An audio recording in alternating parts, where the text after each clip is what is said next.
pendant cet inventaire après décès, bon, qui est un acte notarial classique, après un décès, on va de pièce en pièce, en commençant par la pièce principale, s'il y a une cheminée, on note les chenets, les pelles, etc. Et à partir de là, on fait tout le tour de ce qu'il peut y avoir comme objet précieux ou peu précieux dans la maison pour savoir quoi est à qui. Bon.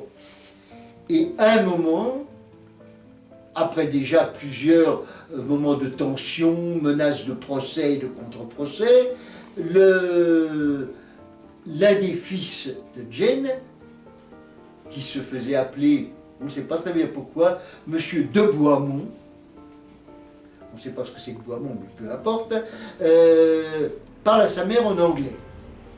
Évidemment, son demi-frère ne comprend pas, et comprend, si on parle en anglais, c'est pour qu'il ne comprenne pas. Il est furieux et menace de partir. Le fils explique au notaire que il parle quelquefois en anglais à sa mère parce qu'elle a des difficultés avec le français, elle comprend mieux, il lui demandait simplement la clé d'un petit coffre qu'on allait ouvrir. Et elle prend la parole en français et dit « Pas question, ce coffre est ma propriété privée, il ne fait pas partie de l'héritage, c'est un cadeau que m'a fait Lady Austin, donc son ancienne patronne, son amie, en souvenir d'elle, et il n'y a pas à le mettre dans l'inventaire. » Alors son beau-fils, qui a le même âge qu'elle d'ailleurs, ce qui n'arrange peut-être pas les choses, ils ont à l'époque la cinquantaine l'un et l'autre, veut quand même qu'on inventorie, et son demi-frère, l'un de ses demi-frères, se jette sur lui et change de coup de poing. Bon.